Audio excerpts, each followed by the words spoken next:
কুমিল্লার বুড়িচং উপজেলার পূর্বপাড়া এলাকায় Fazlur Rahman Memorial school and কলেজের শিক্ষক শাহজাহান মাস্টারের বিরুদ্ধে 4 বছরের শিশু মিফতাহুল মাওয়াকে নির্যাতন করে হত্যার উদ্দেশ্যে পুকুরে ফেলে দেওয়ার অভিযোগ উঠেছে।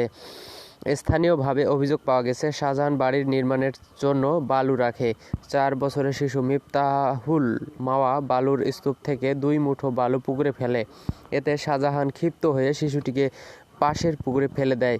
এ সময় শিশুটির বড় বোন গালিবা সুলতানা 10 অভিযুক্ত শাহজাহানের পায়ে ধরে বোনকে পুকুর থেকে উঠানোর জন্য আকুতি মিনতি করে, কিন্তু তাতেও শাহজাহানের মন গলেনি। এই ঘটনা সামাজিক যোগাযোগ মাধ্যমে ছড়িয়ে পড়ার পর স্থানীয় জনগণের মধ্যে ব্যাপক ক্ষোভের সৃষ্টি হয়। শিশুর পরিবার থেকে জানা যায়, গুরুতর অসুস্থ অবস্থায় শিশুটিকে উদ্ধার করে কুমিল্লা মেডিকেল কলেজ হাসপাতালে ভর্তি করা হয়েছে।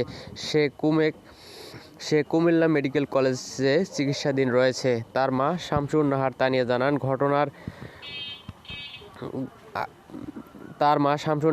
জানান, ঘটনার আকস্মিকভাবে সে ভয়ে ও আতঙ্কে অসুস্থ হয়ে পড়েছে। এতে নির্যাতিত শিশুর মা মোসাম্মত বাদী হয়ে বুড়িচং পূর্বপাড়া মৃত মঞ্জুর আলী সর্দারের ছেলে মোহাম্মদ শাহজাহানের বিরুদ্ধে অভিযোগ দায়ের করেছেন।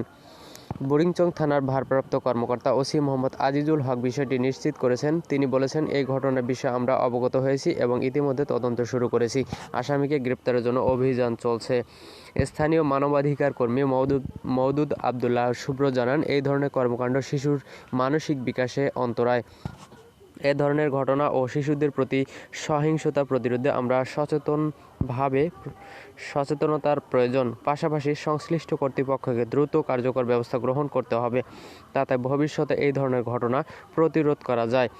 শুক্রবার 17 জানুয়ারি বিকেলে জেলা সুপার মোহাম্মদ নাজির আহমেদ খান বলেন, অভিযুক্ত শাহজাহানের নামে থানায় মামলা দায়ের করা হয়েছে। এই ন্যাক্কারজনক ঘটনার জন্য শাহজাহানকে দ্রুত গ্রেপ্তার করার জন্য পুলিশকে কাজ করতে হবে। বিষয়টি গুরুত্ব সহকারে দেখার জন্য বুড়িচং থানার ওসিকে নির্দেশ দেওয়া হয়েছে। অভিযুক্ত শাহজাহান এলাকায় না থাকার দরুন এবং তার মোবাইলে একাধিকবার কল দিয়েও তার বক্তব্য নেওয়া সম্ভব হয়নি।